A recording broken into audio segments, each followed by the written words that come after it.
Welcome back, I'm Dionne Swift. In this section, I would like to go back over how you get good tension on your sewing machine, purely for straight stitching. Whenever your machine is moved or you haven't been sewing for a little while, the tension can alter, and it's always really good to check it. Let's see what happens if I really loosen the top tension. So I'm going to take it down to 0.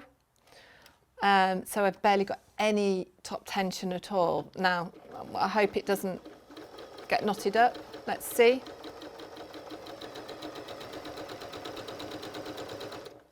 If your line of stitch is feeling restricted like this, try looking at your tension. Take your tension back to the midpoint.